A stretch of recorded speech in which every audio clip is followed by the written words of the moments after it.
It is going to start on 2,000 atmospheres, and it's going to be between these two players, spawning in the bottom left of the map. It is our Red Terran player, the former BlizzCon champion for the Shopify Rebellion. This is Byun.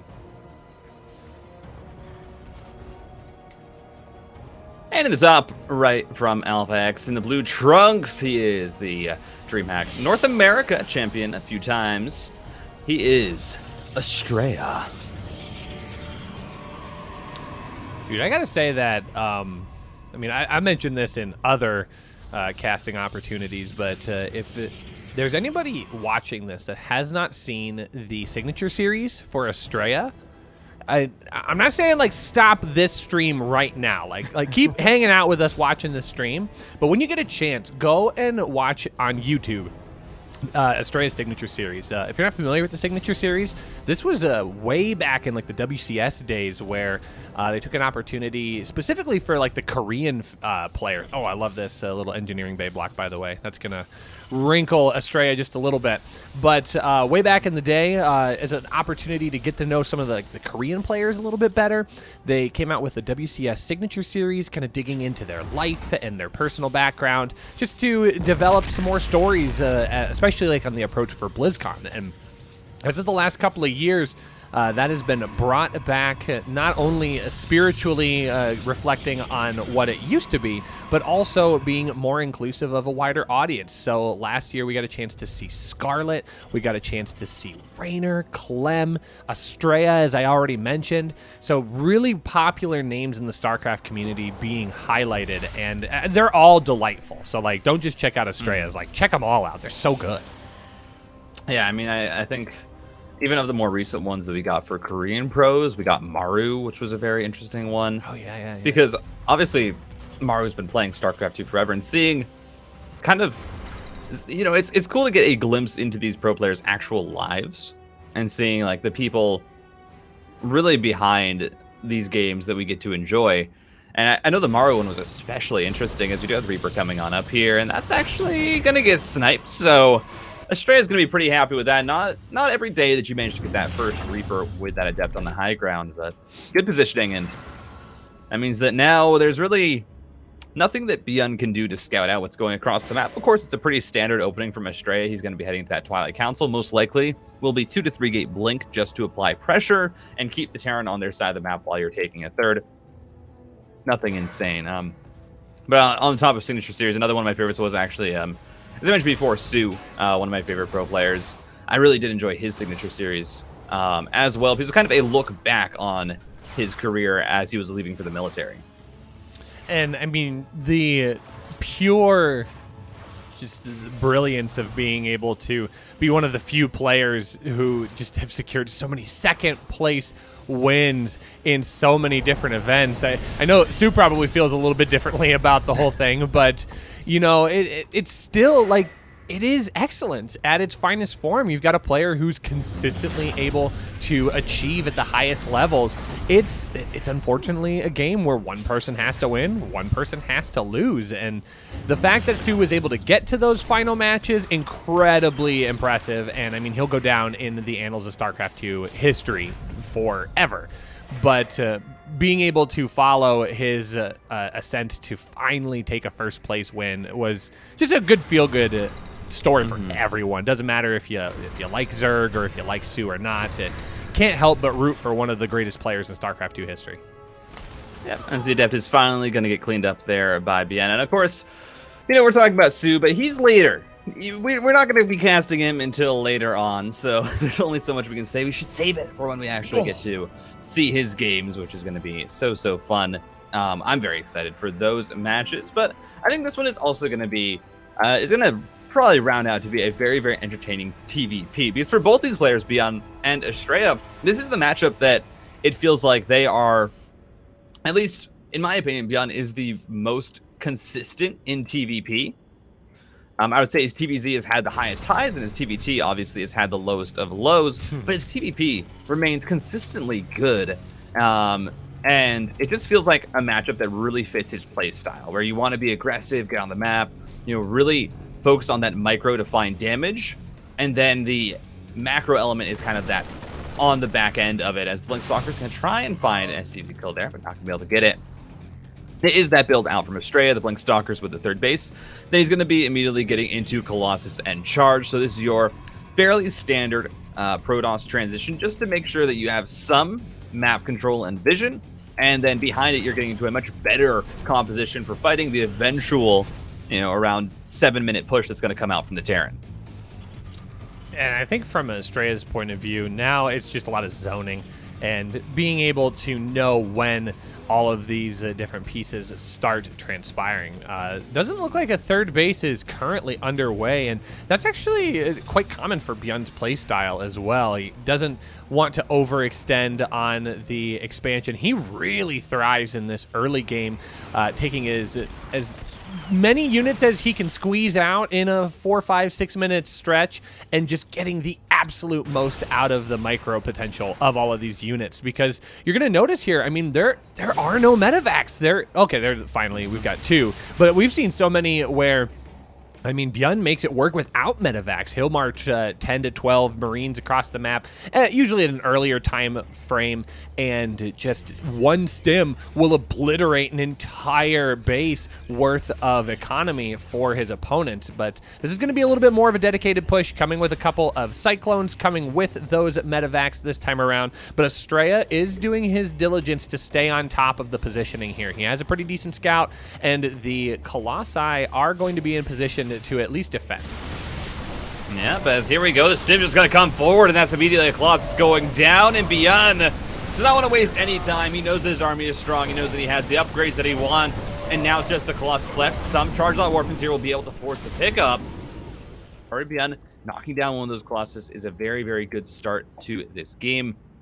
As you said, Byun thrives on this pressure. This game went for a kind of altered 3 racks opening where you get the barracks, factory, and then add on your 2 additional barracks into your starport. It delays those medevacs quite heavily because, well, as I kind of mentioned this before in other matches, Terrans have started to realize, hey, that starport does not need to be massively early in this matchup, because unless you're getting something like early Ravens, those medevacs aren't needed until the 7-minute mark when this push is coming across the map. So that's a nice snipe onto the medevac. Stalkers are going to end up going down, and this medevac will just pick up, and we have the double prong pressure as another double drop into the third now, and there's not quite enough units here to immediately stop this, so Widowmine gets picked off. Celts are eventually going to fall. +1 done for both these players. Stalkers getting focused. Byun should eventually have to get on out of here, but he's going to find as much value as possible before he does so.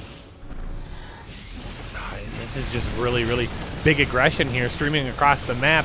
The medevac that was pulled into the main now dropping at the third base location, meeting up with a few reinforcements. There is one mine here, is going to soften up some more of those Stalkers, but I think, like you said, it is going to finally get pushed back and away, but exactly kind of what I was alluding to just a little bit earlier. I mean, he has so many units that are damaged, being repurposed in multiple ways. Now this Bioforce is going to focus down the Forge. Ooh. That is going to be +1 canceled. That is a nice little pickup here for Byun, as Astrea is in crisis mode right now, just trying to stabilize and get Byun out of his base. If we take a look at the units lost tab, it is starting to become a worsening situation here. Losing only 1 major unit in that Colossus, but the pick off on the Forge is a valuable loss here for Astrea that he's going to have to try and recover from. And at this current moment, not rebuilding that additional Forge, he's just going to try and get +2.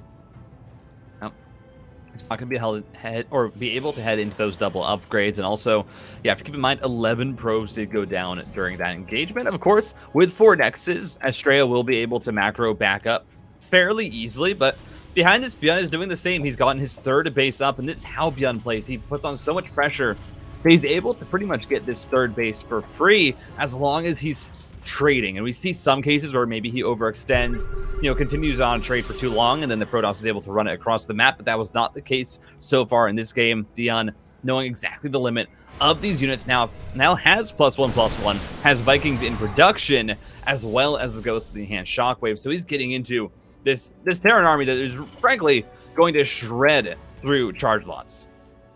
Yeah, very much so. Ghosts are also on the production tab as well, with the advanced shockwaves coming out to meet them. And yeah, you're absolutely right. I mean, this ground force is going to be very, very difficult for Astrea to fight against, as it is going to be a pretty strong hard counter here. Now, +2 is going to be finished up. Okay, does finally pick off the medevac in the back of the main. That helps in a big way, at least eliminating a little bit of the harassment potential of Byun. That is going to force Byun back in a way. He can't just rely on those follow-ups. But now it is going to be a slight shift for Astrea. He is going to get some disruptors to add into this army. It looks like it's going to be 3 Colossi for the foreseeable future. +3 still on the way. No response here on the armor upgrades for the ground units here for Astrea. So we're going to have to keep an eye on that to see how long that is allowed to stay put here. But Astrea might be the one trying to split up Byun's forces here. He's got a little bit of a run by on the left-hand side while he tries to bait with the army on the right. Yeah, man. I mean, the real idea with this kind of composition for the Protoss is, well, I get +3 because if I just kill my opponent faster than they kill me, then I don't really have to worry about the armor upgrades. Of course, with the disruptors being added in, you have that extra DPS, the extra burst damage. And Astrea is right now just going to try and keep Byun on 3 bases. Mind you, during all that pressure from Byun, the 4th didn't go down. You know, sure, the Forge was killed, but none of the production was, you know, depowered or knocked down. So Astrea has been able to probe back up to 74 probes, a very, very healthy count for him. He has a 5th base on the way. And so he's actually not even in that terrible of a position, but you see the Vikings here able to already start to get pickoffs on these Colossus as Byun is just avoiding the fight. Ooh, decent splits, but a Ghost does go down to that disruptor shot. The Charge Lot's going to try and find their way back in. Only 1 Viking left. It means that this Colossus is still going to be alive, but there are so many Marauders here for Byun. Disruptor shot. He's going to find 2 and just try and split up this army, but the Colossus falls. And Byun finding a very, very good trade there. The Astrea is trying to be aggressive. I love the use of DTs as well for Astrea, just trying to mix things up and keep Byun on his toes, but with some good positioning and nice placement of this missile turret, it does limit the amount of damage that is taken initially. And, I mean, things kind of even out a little bit. It feels weird, right? If we look at the supply, 163 to 137, it feels as if Astrea should have a very significant advantage over his opponent, but I can never in any comfortable way say that someone that's like 20-30 supply over Byun, oh, of course they're going to have the advantage.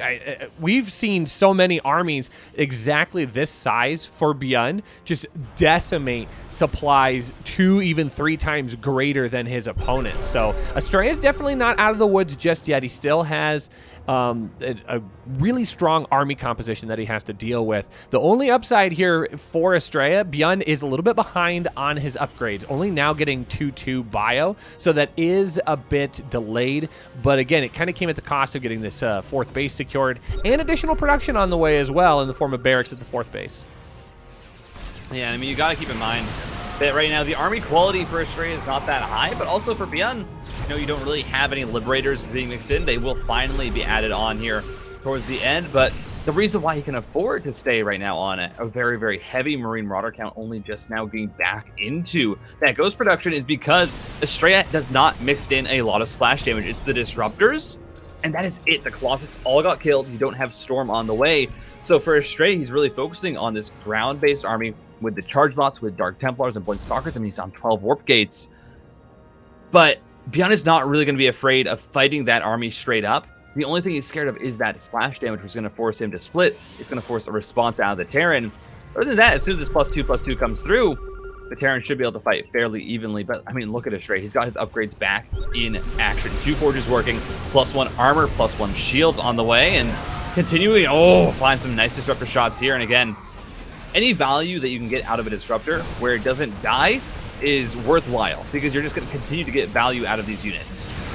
Well, here comes the engagement one again. EMPs coat a giant chunk of the army here. Guardian Shield is not going to help out in a major way to prevent that from being a retaliatory force, but Byun is going to step forward maybe just a little bit too far. Another giant EMP coats the remaining of the Warp in army here, and this ends up being kind of an evening force for Byun. A couple more Disruptor shots going to go down. Doesn't really land anything major here, and Astrea's gonna have to step back, but here goes Byun, exactly to my point that I just made. This smaller force decimating an army at least 2 times its size, but those EMPs are absolutely the largest reason for that success here. Byun able to stutter step back and try and kite these units as far as possible, but you know what units can't kite very well, Titan? Those ghosts, and a couple do go down as a result.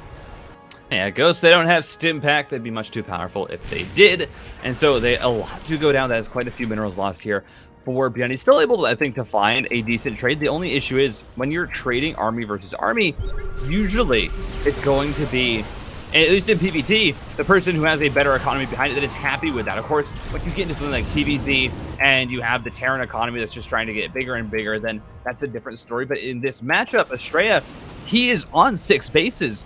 If he's trading out, charge lots, which are only 100 minerals, he's completely fine with that. He has 12K or he has 1.2 thousand in the bank, and so Byun really trying to make it work there was not able to, I think, find the success that he wanted. The warpins came through in time, and again, it's all off the back of now 16 warp gates for Astrea. It's not double robo. He's not getting to Stargate. No, it is just going to be this massive ground army. I mean, this is kind of the style that you would see players like Zest use, where it's just constant waves of Zealots and Dark Templar. It, of course, is a little bit more stylized towards what Astrea is comfortable with the Disruptors and the Stalkers, but it is very much an army that is hard to deal with for Byun because you're never really going to be able to find a consistent win in these trades. Oh, this is a big dive here for Astrea, getting in on the 3rd base location. Good EMPs do coat side of the army, but not every single unit gets involved here. But those Stalkers, incredibly useful in picking off all of the Liberators. Some decent shots going down here by these Disruptors, and now the SCVs are being pulled into the fight as well. Medivacs having to support the SCVs. That is never a great situation, but over on the right-hand side of the map, Byun trying to engage, doing a little bit of a trade, and now has to find a way to respond. Good recall here by Astrea to pick those Disruptors up and get them out of the action. But it is going to come at the cost of this base on the right-hand side. So all in all, it seems like Byun able to defend the best that he possibly can. And at bare minimum, he's not going to be able to get the Nexus. That actually is a huge save here for Astrea. They do at least trade a similar amount of workers, though. Yeah, but I think the real issue is you saw Astrea balloon to 170 supply, drop back down, but then he uses the rest of his bank to get back up to 180. I mean, he's sitting on 17 Stalkers, 17 charge lots, and he has 5 Disruptors still alive, and triple robot production now that has been added on behind all of this is going to mean he's going to be able to immediately get up to that 3 Colossus. He has +3, he has +2 armor.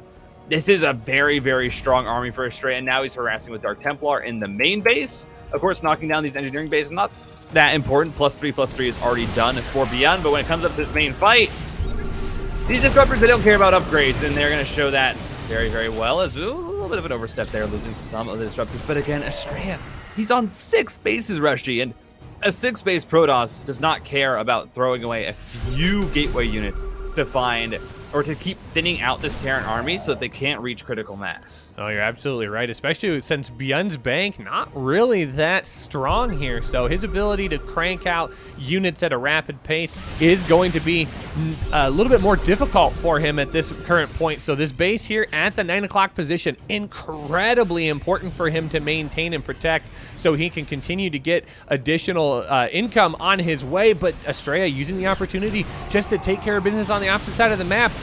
Nice little mine there, does a little tiny bit of friendly fire, I believe, but ultimately picking off those Zealots. Oh, some of these Disruption Novas getting incredibly close to finding their mark. It feels like Astrea is just fishing for that one engagement where he's able to capitalize, but look at all the work that these Colossi are getting done, being able to fire down on the army from afar, a decent amount of protection on the ground here for Astrea, and Byun is starting to reach a point where he needs to figure out some decision making, and he's got to figure it out fast. Like you mentioned, Astrea taking incredible amounts of bases everywhere on the map, and Byun's having a difficult time being everywhere at once.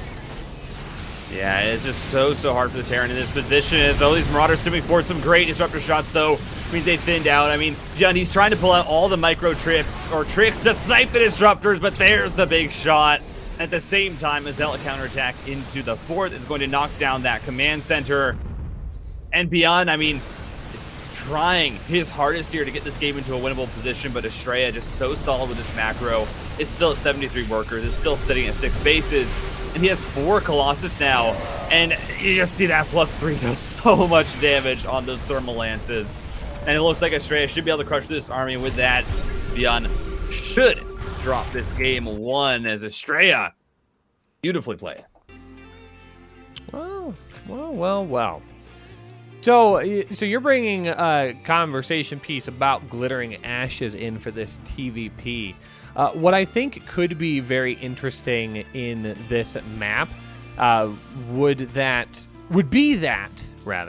the type of play that Byun is very known for and very comfortable going into, I think benefits really well on this particular map. It's a pretty decent distance down the center. It's not uncommon for us to see Byun really just kind of take it to his opponents by streaming those units across the way and really punishing them for maybe playing a little bit too greedy this time around. And Byun's Reaper play, I mean, is incredibly tight as well. So being able to utilize some of the different hop-ups to figure out where he wants to engage against Astrea, I think could end up working out really, really well for him in this game number 2. But the reality of the situation is that Byun is going to have to demonstrate how he wants to maneuver this. The long-form game didn't quite work for him in game number 1, Titan. I'm curious to see if this might be a little bit of a shorter endeavor or if he'll try and sweat it out once again. Yeah, and I'm just going off what this opening looks like so far. I wouldn't be surprised if Byun does the same kind of 3 racks opening where it's barracks, factory, and then 2 additional barracks. We might see, okay, it's going to go straight into the starport, so it will be the Widowmine drop. This is a bit more of a standard opening where you're going to just be producing Marines. The Widowmine drop will go across the map, and then you add on your 2 additional barracks, stim combat shields, and +1.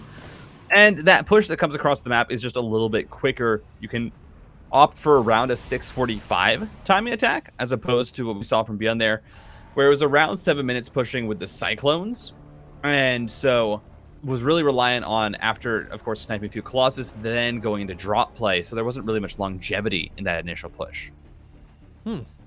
Yeah, and I think that is what ultimately just kind of maybe teetered him into the mid-game not being at the same place that he wanted to be.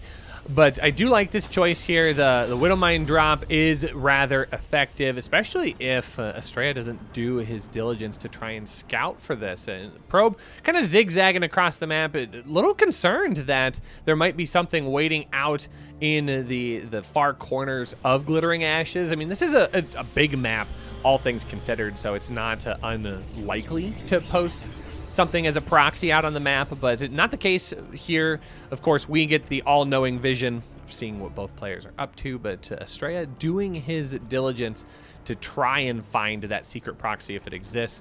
But instead, he needs to be prepared for this 2 Widowmine drop that's coming in here. Now, the third base, I think, is going to pick this up, but it is going to be a matter of whether or not Astrea responds appropriately. But it seems like he should be in position to do so. Yeah, and it's an interesting variation here from Byun with the 2 Widowmines. So this one's actually going to be able to get a shot off. That's a nice hit. It started off. 6 probes go down. Astrea, I don't think he thought that the mineral line was actually in range there. Just barely was, and so that means that Byun, Widowmine drop, already a success. Still has 1 in the medevac that it can go in later for a backstab. But as I said, it's an interesting variation on the build here for Byun. He only goes into 2 Widowmines. He immediately builds the tech lab on the factory to get that early Raven, is then finally going to swap over the first barracks, but hasn't added on the third until just now because he's also getting a tank for that safety net in case this was a blink opener, or even, in case, hey, maybe there's DTs, you have that Raven that is there for any sort of cheese or aggression that would come across the map. And so it will mean that his timing attack later will be delayed, but this time it's not going to be with Widowmines, it's going to be with tanks. And this is a much stronger time attack that we've seen a lot of Terrans start to go towards, where they like having that tank support. You get around 3 to 4 with the attack. Your stim is going to be there with the +1. And overall, it just ends up looking very, very convincing. This is a nice blink in here for Astrea. Is going to start to find some value on the workers. Looking to try and now snipe down the Marines and then blink on out. It's going to take just 1 stalker goes down. And overall, hey, you find 2 SCVs. It's not that bad just for a little poke in, as Auto turret harass goes down. Looks like just a singular kill going to be found there by the Raven. There's a lot of bouncing back and forth right here. Byun making the most of the situation, trying to land little bits of damage here and there. But honestly, like, I'm still so surprised that this Widowmine drop got as much done as it did. Now, this is a much better response here for Astrea, finally pulling the workers, only losing one. That's about as optimal as you can possibly hope for, short of, like, killing the mine off before it's allowed to get its shot off. But in any case, Astrea is going to be able to mitigate as much of that as he possibly can here. The response is going to be some of his own tricky little play here. We are going to see another auto turret coming down. This is going to be a little bit better defended here with the shield battery, so the response is not going to be quite as drastic this time around, as Byun just going to slowly try and navigate his way forward here. Good scout by Astrea with the observer. We'll see the army moving out. I wouldn't be surprised if that prompts this warp prism to go in and do an additional warp in the main base. Yep, and there we go. Have Zealots dropped on in. They do have charge available. Byun has some reinforcements here. Should immediately be able to get those Widow Mines ready for it, as he has swapped into Widow Mine production now after the, I think it was just 2 tanks, actually. Didn't even go up to 3. But still, Astrea finding a lot of success with those Zealots. Slows down a few of the constructing buildings. Manages to find quite a few, actually. CV kills, getting 6 in total. I think the real issue is you're still taking damage back at home. The Widow Mine finally goes down, but not before finding, I think in total, that one got an additional 2 or 3 probes, as well as the Raven getting 3. You know, it's starting to rack up here just a little bit, and we're looking at in total 10 probes lost. Byun has this attack ready potentially. Doesn't feel comfortable going across the map, though. Has added on the 3rd command center, waiting for his additional barracks. And I believe some more reinforcements, as well as that scan is going to go down just to see what is up in the natural. And scouting out no gases on the natural should let him know, all right, once again, this is a very, very ground-based army. We have 15 charge lots in this force for Astrea that would be used for defense. And he's only just now getting into his additional robotics facility at Robotics Bay, most likely going to be for disruptors once again. Well, and what I think is kind of interesting and funny is that this medevac has absolutely nothing inside of it. Of course, Astrea doesn't want to just give that back to Byun. That would just be a gift that he could avoid. But that just also means that Astrea has to dedicate a small amount of forces just to make sure that that does not escape, or that he hasn't made a miscalculation and it is in fact housing an additional mine or an additional unit. But looks like Byun's going to try and bring his own pressure across the map here. Oh, this ground force is actually in position to try and intercept. I mean, all of these units off to the right-hand side not going to quite be as valuable as he'd like them to be, especially since the tanks on the high ground are ready and perched to fight. But this is a very bold push forward here, grabbing one of the shield batteries and then immediately retreating, not going to overextend. But it seems like the remaining forces that were coming up the gut to support this main army not going to be utilized just yet. They did decide to turn around, but now are going to take advantage of movement in a different direction. And it seems like both players just kind of dancing a little bit here in the center, but Byun wants to commit in on this 3rd. He's going to be able to get it quite yet, and these tanks still having a really annoying position for Astrea, because ideally you want to kind of get a 2-pronged approach to this defense, where you have the charge slots on one end coming from this low ground, and then the rest of the army from the high ground. But the tanks really not allowing that to happen. You also have this line of Widow Mines that are going to stop that from occurring. Now, look at this Astrea. He's just sending the Zealots across the map. Says, you know what? I don't want to deal with this. I know that you're pressuring my 3rd, but I'm going to try and do something of my own. Widow Mine's already set up, though. Byun has those forces at home, and this is just making it harder and harder for Astrea as the sim onto the disruptors. Byun gonna be able to get multiple, and that's just gonna be GG. Astrea steps too far out, and Byun punishes.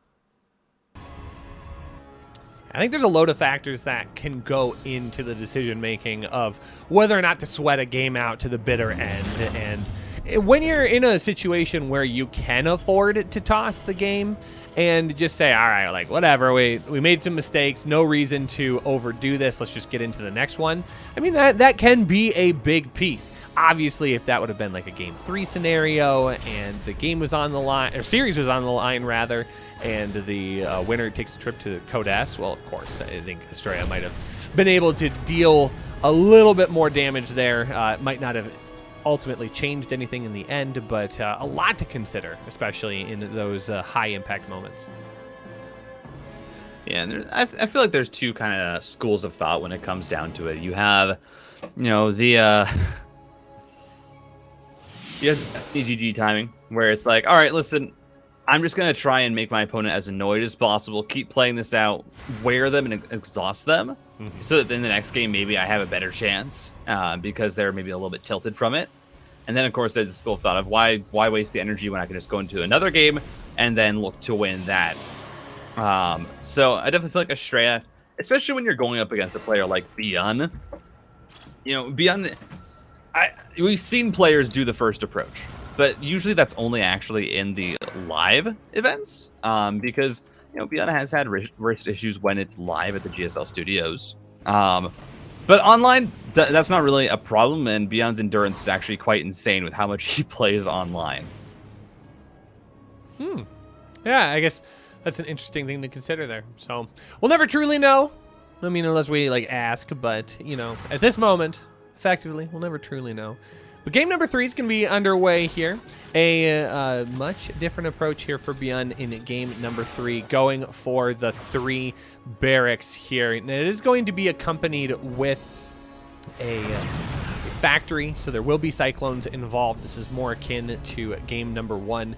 But what is going to be the approach that we need to pay attention to is how aggressive Byun wants to get with this. The first time around, this was a scenario that he was able to use to his advantage, and unfortunately didn't get him the full advantage that he was looking for. So I think game number 3 might have some tweaks in mind to find a bit more success with this.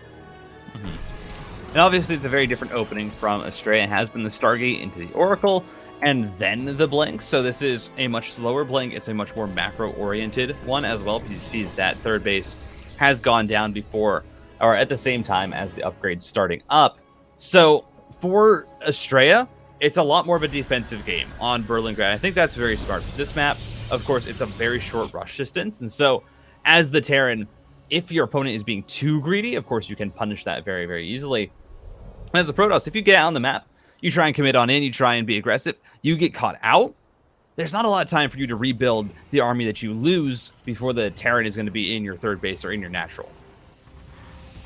Well, Starport's going to be coming up here. We will probably see that push in the next minute or so as Stimpack is going to be finishing up, and that should prompt a pretty strong response here. And I love the probe just still zipping around the map, trying to find as much as it possibly can. And I think it's actually going to be Astrea here that tries to find some initial damage. Oh, but it is going to get softened up by the lurking Widowmine there in the bushes right before Blink is finished up as well. So no chance for those to try and run away. But now we do see Stimpack all the way completed. Combat shields about 2/3 of the way done. And concussive shells as well. So this is going to be a vast army composition here for Byun that I think will be definitely looking for some longer lasting damage this time around. Yeah, absolutely. I mean, this is the exact same push they did in game number 1 with the 2 medevacs, with the plus, or with not with the +1 this time. That's actually going to be delayed a little bit. So we shouldn't actually push out until that is almost complete, because he wants to find that timing. But behind this, you see Astrea on 3 bases is not getting greedy with that 4th like he did in game 1, because he doesn't have the Colossus production. He isn't going for that earlier Blink, and so then your transition is also faster. His charge is only just now coming up, and that's a great bait into the stasis ward. Astrea being so cheeky with that play. Oh, yeah, that was actually really well done. It's a bit unfortunate here that Astrea isn't able to really try and engage this army. He had Blink to get over top of those units and maybe soften up this army before the Cyclones would be reintroduced into the fight, but instead wants to just play a little bit patient, using the opportunity just to get a few additional warp ins, so there's more Stalkers available, there's more Zealots, and enough time here to maybe allow charge to finish up, but Byun not going to commit the same sin twice here, does scan forward and sees the stasis trap. Shield battery overcharge going to be used here. Again, this is all just to buy time for charge and +1 to finish up. Charge is now complete. This is going to be a much stronger defensive position here for Astrea. And I think Byun is going to start noticing that here really, really quickly. Yeah, charge is immediately going to be noticed as a major difference. That first mine not really connecting with anything of a major significance here, but as this shield battery continues to whittle away, its energy is going to run out, and that is going to force one of these players to have to respond appropriately. But it seems like Byun, once again, not going to overextend, does not want to commit two of the same mistake at once here. He's just going to back off once he recognizes that Astrea is just a little bit too strong to break right now. Yeah, Revelation as well. Keeping tabs on all of these units for Byun. Astrea, though, look at this. Zealot counterattack is going to make its way across the map. Find some reinforcements. The Marauders will just stim away, because shells means that they're going to be able to knock down one of those Zealots, but it's more weapons at home. This just means it's more time for Astrea to be comfortable on these 3 bases. And this time, this game, he is going to be heading into that storm. I mean, that's, of course, he's been relying on the Disruptors and the Colossus in these previous 2 games. Says, listen, I'm going to just mix it up a little bit on this map. I want to be very gateway focused. I need the extra minerals from not having my gases soon to get this gateway based army. And then because of that, I'll just head into the High Templar. Because, well, when you look at what you need to do to push, there are a lot of pseudo chokes here. They're not super tight corridors, but still, if you're trying to push into the Protoss, those storms can get a lot of value. Well, both players doing a really nice job of keeping tabs on the economic advances too. Byun trying to keep an eye on when that 4th base might be taking place. Astrea just literally camping outside of the 3rd base location, and he is going to check the opposite side as well. And we'll see that 3rd base coming in very, very soon, but Byun going to capitalize on the opportunity here. Oh, he's gonna be able to jump on top of these High Templar. Oh, shield battery overcharge has to be popped just to try and save any of them, but that is not a valuable way to utilize that tool here, especially since there is a lot of bio that is going to be ready to fight. And all of these Zealots to be pulled off of the 3rd base. +2 is now going to be finishing up for Astrea, so I wouldn't be surprised to see that pushback here. But right now, it's flexing a lot of lethality on both sides, and neither side really getting the opportunity to push in and make it count. As we do have a counterattack set up here by Astrea for when this big engagement does go down. There we go. Sees the Terran is pushing, is going to try and move in, but already... Like, look how many Widow Mines Byun has set up. Has been non-stop Widow Mine production. Ghosts are on the way. That Ghost Academy was finished fairly quickly. Sounds else trying to push, but yeah, they're just going to back on up. Astrea doesn't want to commit in when he knows he'll probably just lose those units. Continued tags with the Revelation means that he knows where Byun's army is. I think the one issue here, the one worry for Astrea is, hey, you really haven't taken a 4th base. There's been no chance for him to get a 4th Nexus on the map. And so right now, Byun's economy is pretty even with that of the Protoss. That's not a situation that you want to be in. No, especially not when you think of things like orbital commands and mules that get factored in as well. All right, these High Templar are getting a little exposed. It's stormy weather, but nothing that's too incredibly impactful right now. This is a giant amount of units here getting coated by EMPs. These ghosts are going to get surrounded. A few of them do get picked up. In fact, the last one gets snagged in the final moments there, and it gets lifted up to safety. Those mines still finding some good additional damage onto Astrea's main army, and it's kind of forcing Astrea to really rethink how he engages this main force, because he's not finding the damage he ultimately needs with these Zealot run-bys. And then, because those Zealots are in a position where they aren't able to capitalize on their own damage, this main bio army is allowed to engage on top of the High Templar and the Stalkers, and then that makes it a bit more difficult for Astrea to really find additional damage. But this finally does get picked up on the left-hand side. That should allow Byun the opportunity to really run wild, and the supply makes that clear as well. 162 to 139. Byun able to take some of the teeth out of Astrea's counter push. Yeah, and you're now starting to see, I mean, with Ghosts added on, of course, the storms are going to become less and less of or less and less powerful as this game goes on. As the Ghosts move forward, EMP goes down, boom.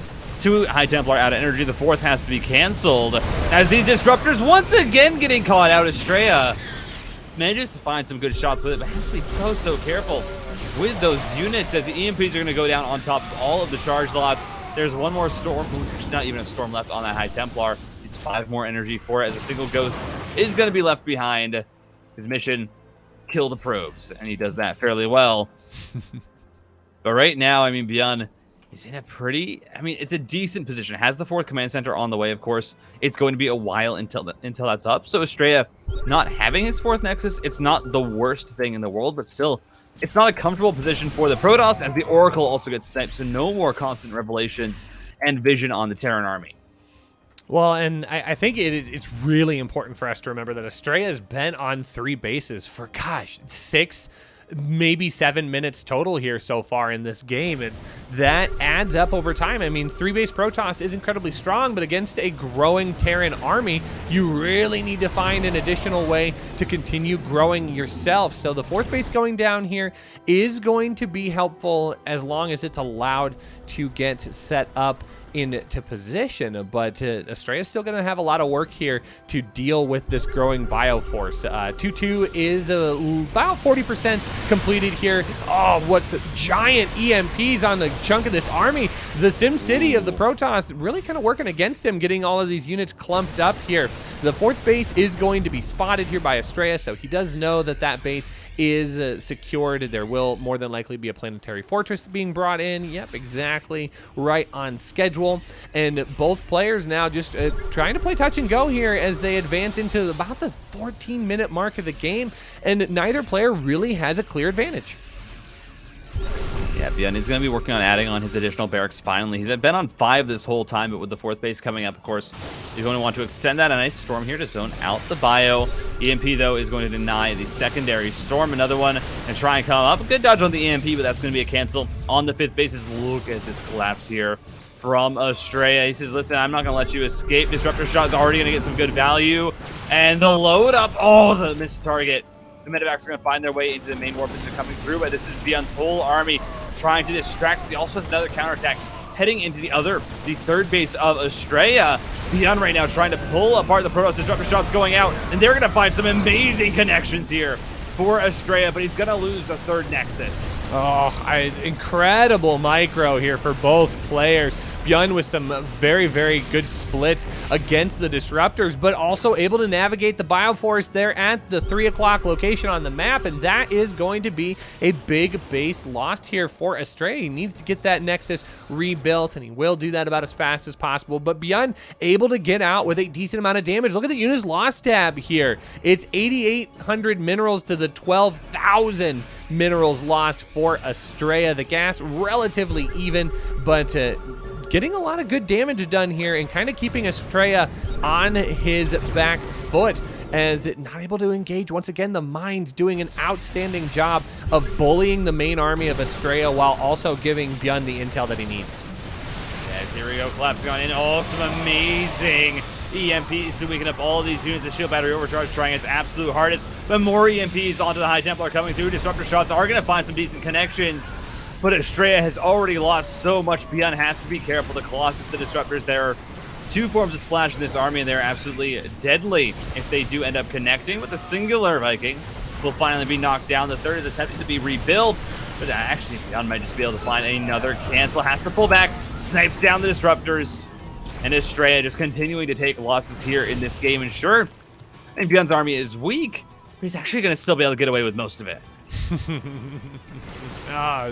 Good blink forward, picks off a couple more of those units, but Astrea once again in that position where he can't really push back. He just allows Byun to continue to grow off of his own aggression, loses a couple of bases and unable to make any trades of his own. So Astrea is still looking for a way to get himself back into this game. 174 to 142. Both players are spending their banks relatively about the same here, +3 infantry just now getting started up. Oh, these Disruptors getting a bit far forward here. They have to be careful that they don't just get EMP'd and destroyed, and half of that ended up coming true here. Astrea trying to equalize that supply count just a little bit, but gosh, those ghost EMPs are just so dang good, Titan.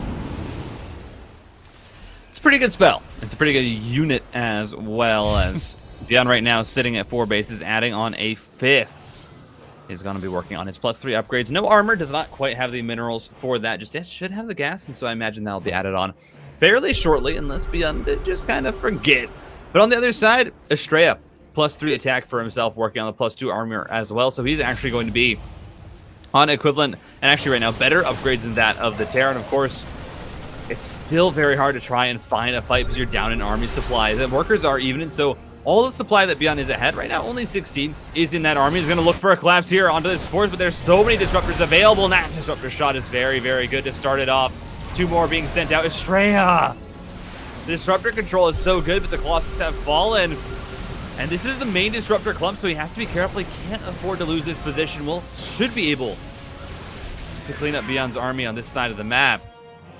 Well, and this is always the tricky situation here with Vikings. The Vikings now are just going to land up on the high ground and do their part for the Terran Dominion here, as they are going to start firing down at those probes. And the fun part is Vikings do additional bonus damage to those probes as well, doing additional damage to mechanical units.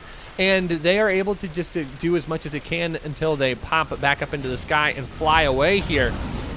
But Astrea is still in that crisis mode here, deflecting the drop at the 3rd base location, but still hasn't effectively dealt with the Vikings just yet. It looks like those are now going to start being disposed of, but that might come at the cost of this Nexus here. Good warp in of Zealots to try and keep this Nexus alive here at the 6 o'clock position, which is going to be incredibly impactful for him to do so. More of those disruptors do get picked off here, and the reinforcements for Astrea not nearly as strong, and his supply starts to plummet. And it's only 2 disruptors left, 2 High Templars as well. And what is the energy on those units? I mean, they have a lot of energy, but they're just not here with the army. As Astrea, he's trying to hold on for dear life. But it just feels like Byun right now, sitting at 5 bases, soon at 3-3, that +3 armor finally did start up, is just so strong. Liberators also added into the mix. And it's a 50 supply difference, Rushi. And, I mean, Astrea's disruptors are good, but I don't know if his singular disruptor that is left is going to be able to be that good. No, and without the mineral count that he needs to replace some of those valuable units, he's going to have a difficult time really re-maxing his supply with the units that he needs. He's got a decent amount of Zealots right now, sitting with 22 in this main army, but those aren't the units that he needs to reproduce. He's spending all of his time right now producing 6 probes at a time at the 20-minute mark of the game, Titan. That's not a good place to be. Yeah, not at all. I mean, the Terran right now is exactly where they want to be. 5 bases. You are comfortably on 68 workers, just macroing up. Mules, of course, going to keep that mining very, very healthy. And right now, Byun, he's just looking for openings, snipes the High Templar. Hey, he's just getting these small pickoffs here and there. Astrea is trying to get a 6th base of his own. The Liberator is going to slow that down. Probes have to be pulled. And now Byun looking to commit on into this smaller chunk of the army. Just stims a few Marines and Marauders over to snipe these disruptors. Some great splits from Byun. As the storm is going to go down, Byun just kind of runs into it. It doesn't care that much, as now the energy is out for those High Templar. The Archon is going to get sniped, and this is a base that is going to be under threat. Astrea, though, finding a counterattack of his own, but Liberators are already here, and there's no anti-air, meaning that he's not going to be able to continue forward with that. Yeah, Astrea actually picked off the 12 o'clock base as Byun was trying to get into the 3rd here, but I think Byun is going to get far more, picking off the 6 o'clock base, now going to pick off the 3rd base. The probes did get run away to the bottom left-hand corner, but that is not a winnable situation. That is not an okay spot. Now, this is going to be a little bit better here for Astrea, picking up as many of these workers as humanly possible. Will try and recall and save as much as he can. But once again, the supply does not lie. 163 to 112. The units lost tab is a little bit closer here for Astrea, kind of closing that gap once again. But it's the type of units that Astrea is still missing out on. He's still missing the kind of production that he needs out at these outer lying bases. I mean, his Nexus count is fine, but his main's mined out, his natural's mined out, his now 3rd is on the way as well, and he needs additional bases. Meanwhile, Byun also trying to recover from the same sort of difficulty, but has the kind of economy that he needs to stabilize for right now, and he has a significant supply lead, almost doubling the army count of Astrea. is a massive army here for the Terran. The Disruptors, they need to find some incredible hits, and that's a lot of ghosts that go down, but the Disruptor is the sacrifice. A very good Storm as well, and again, Astrea, he needs value right now against this army of Byun. 31 Marauders, Rushi. Those are some chunky boys. They do not die that easily. That's 24 Marines as well going to be bolstering this. EMPs go down. There's going to be another base that goes down, that falls for Astrea, and I think with this base falling, that might just be Astrea's chances. He needed to be mining from that. All of these Archons are weak. The EMPs just blanket everything, and this whole army is in the orange, but there are no Colossus to finish it off. There are no more Storms, and Byun is going to go on to GSL Codex Season 2 with a 2-1 victory over Astrea.